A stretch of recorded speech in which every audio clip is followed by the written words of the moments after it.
sa mga Dabawenyo, kanang wala pa kahibalo nga Bisaya kay ko, Bisaya na ko gamay. Ah, Niyari dyan ko diri para ipakita ang suporta sa kay VP Sara, kay Mayor Baste o sa Duterte family. Ang wa pa kahibalo, in 1986, Mayor Digong was appointed OIC Vice Mayor. I was appointed OIC Mayor of Cadiz. So, we were colleagues in the League of Cities in 1988. Sabay kami na mayor, kasama si Tami Osmeña. So, nakapunta na ako dito sa Davao and we met here because I was Vice President of the League of Cities. So, hindi naman in a way stranger sa akin si Digong kasi we were together in a new republic, a new democracy. So, we had a role to play in the future of our country and nation building. So, it was not a surprise to me that Mayor Duterte ran for president and won. Because when I was here, I saw how he was so popular with the people of Davao and Mindanao. So, as you know, I was endorsed by, what do you call this, surprise endorsed by the Cebu Alliance for Sara Duterte 2 weeks ago. So, wala naman talaga akong plano magtakbo ng senador but I was already supporting her, especially against impeachment. Pero dito sa Cebu, nakita ko naman yung sincere man gyud ang mga tao nga nangita silang Bisaya nga budagan ng senador. So I accepted their challenge, ang ilang endorsement, pasalamatan ako niya. But I made it very clear nga budagan akong senador pero ang akong presidente Sara Duterte ay nganong si Sara Duterte man. Because kung si Sara Duterte ang presidente, may mananagot. May mananagot sa lahat ng itong mga pangawat nila karon. Yung using the government as a syndicate and all this abuse of power. Kailangan managot sila. Kasi this is really all about staying in power. Itong BBM gang na ito. Romualdez, Sandro Marcos, of course, the Remulias. And that's why there are big problem na sino kandidato nila against VP Sara. So, ako, maaga pa ako nag-declare, although people are shocked, of course, no? Kasi alam niyo naman, dilawan talaga ako.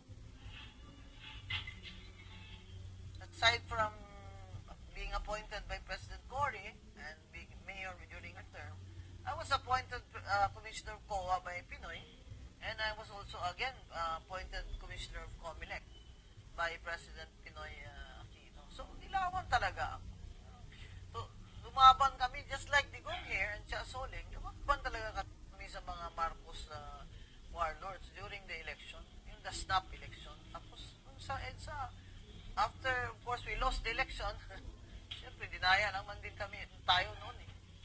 Pumunta ako ng EDSA, I was also there. So, yung mga kasama ko dun sa EDSA, natanda na kami yung mga original na mga dilawan, yung mga nag-Cory Aquino for president.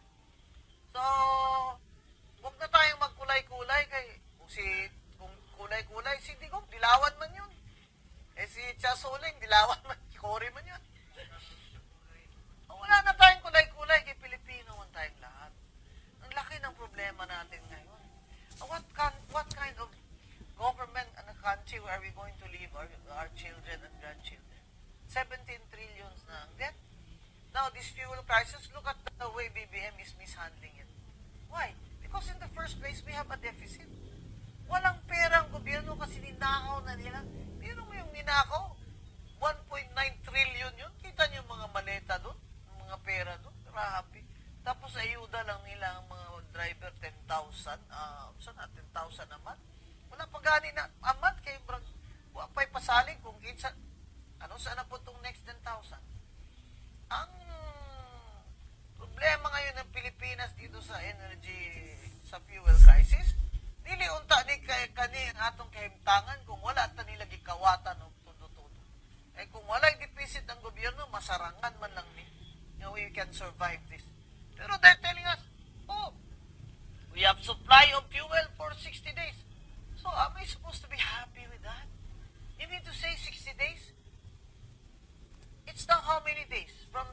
said 60 days. Ah, we have crude oil from ganito. You only have one refinery. How fast are you going to make clean energy? And by that time, magkano na? Ang crudo, 140. Ang gasoil, wala na. Carpool, coming here from the airport, carpool na kami. Ang hirap sabihin na, sabihin na, dapat ang mga tao ang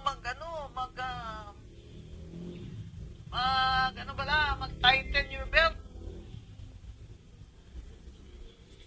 Ano kami may mo-tighten ang belt na mo? Ikaw may nangawat. Ang sinasabi ko, hindi tayo may obligation. Ang may obligasyon si BBM. Nanawa na iyang sa Ilonggo pa doon, malipong na siya. Malipong na siya he doesn't know what to do. We have a president who is a cocaine addict. Yes, doesn't know how to manage a crisis. He doesn't know how to lead. So we're in deep trouble. As a country and as a people, we have a major problem. We have a government that is incompetent. We have a deficit. We have corrupt people in government, and they don't really care about us. Yun talaga ang problema, mga kababayan. Kung bakit itong eleksyon na ito, ni Sara Duterte, it's a fight to the finish. Because pag nanalo pa itong BBM gang na ito, ewan ko na lang, ano pang maiwan sa inyong mga anak. Wala nang trabaho, 3 million have no jobs. And then they say, crime rate is rising. Naturally, crime rate will rise if poverty rises. Grabing inflation. Bigas, 67. 67 ang bigas, ha? Ano na lang yan? Tapos,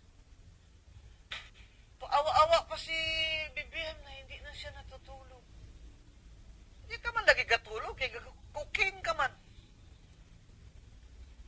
Alam nyo, kasi nagpapaganda war ngayon si BBM at ang kanyang tingnan nyo si Martin Romualdez, nawala na. Nobody is running after him. Diba? When in the first place, siya naman talaga mastermind dito. Pwede bang nagpasa ng budget ang House of Reps na hindi alam ng speaker na ganyan ang tsura? Ayaw na nilang pauwiin si Saldico. Huwag nating kalimutan, mga kababayan. By 2028, our problems in terms of financial, economic problems will only get worse, not better. Yung utang na naman siya, $800 million from ADB. Hindi natin alam for what. Yung 20 tons na gold na binenta niya, saan niya dinala yung pera? Saan yun?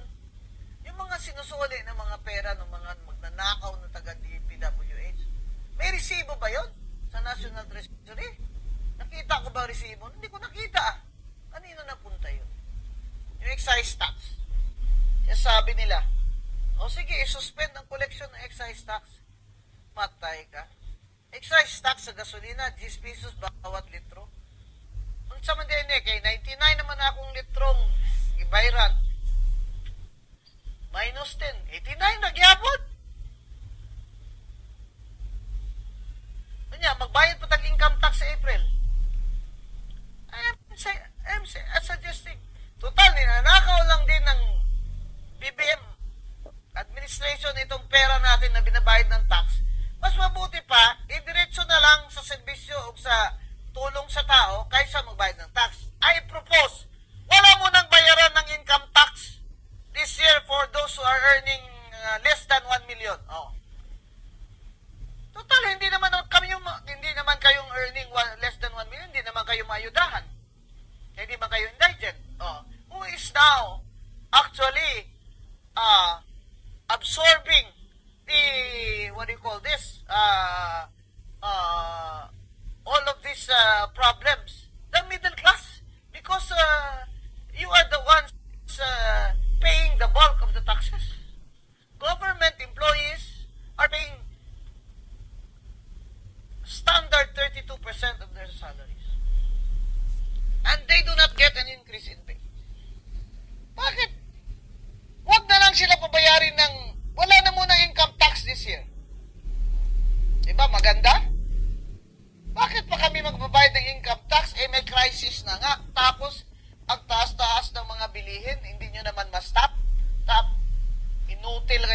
mga DTI kayo?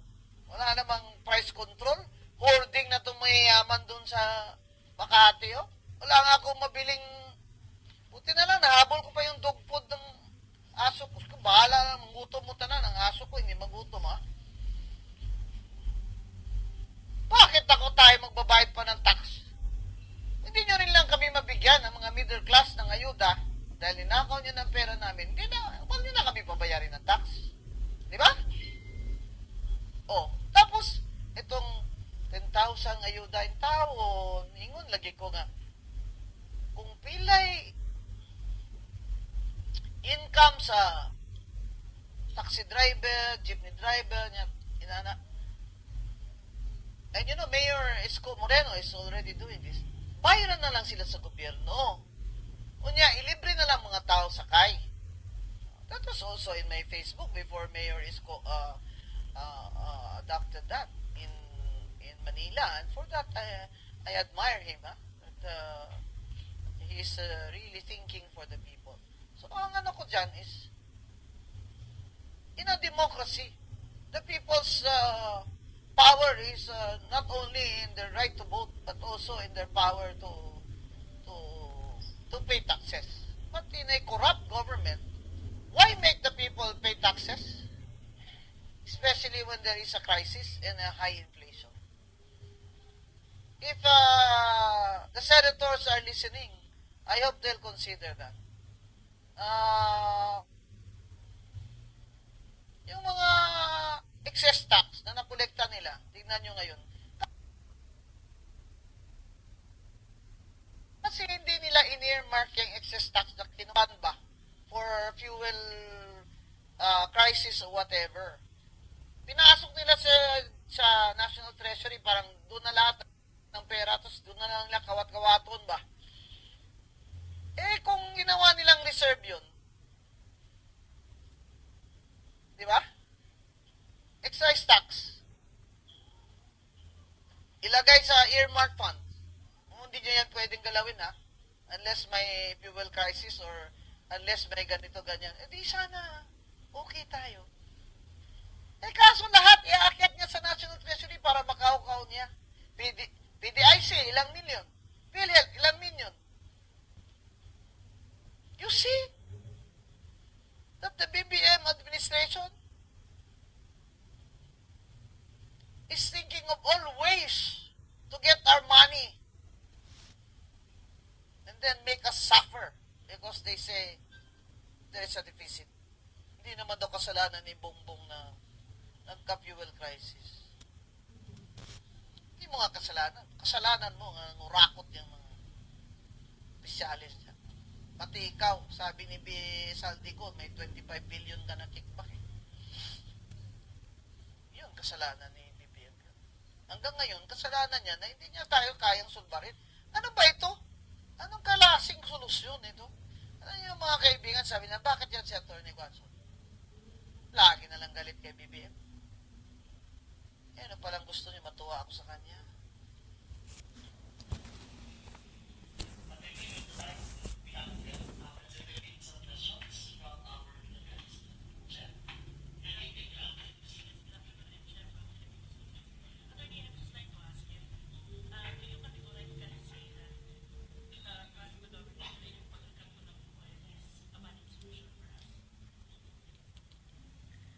Number one, they did not have a plan. Okay, there's an oil deregulation law. They deregularized, right? And then, wala silang backup plan in case there's a fuel crisis, right? So, walang foresight ba? Sinasabi nga ni Ramon kung gusto ng gobyerno bilhin sa amin ng petrol, okay lang man. Diba? Nako, sir, pag binili na naman ng gobyerno yung petrol, sus ko na pangungurakot na naman yan. You know, ang tanong dyan, naghintay pa sila na ganito kalala yung crisis bago sila mag-isip ng mga kung ano-anong ganyan. Alam naman nila, BBM should have known na while he was antagonizing China, he's not gonna get anything from China if there is a problem, hindi ba? Buti na lang itong China China did not invade us. Even during World War II, China did not invade us. Now, I don't know if China will sell us crude oil. Ang sinasabi ko, lahat ng mga ito, na mga ginagawa ni BBM, catching up lang ito. Catching up. So the problem is not solved. Okay, mapadala ka ng, nagbili ka ng crude oil sa Siberia. How long will that take to refine? And at how much? And what will you do with this transport sector na hindi na nila kaya? They used to earn 1,000 a day. Now they bring home 200 a day. Tapos ang bigas mo 67. Oh. Anong gagawin? Hindi niya alam mo anong gawin niya eh. Hindi na daw siya natutulog eh. Hindi na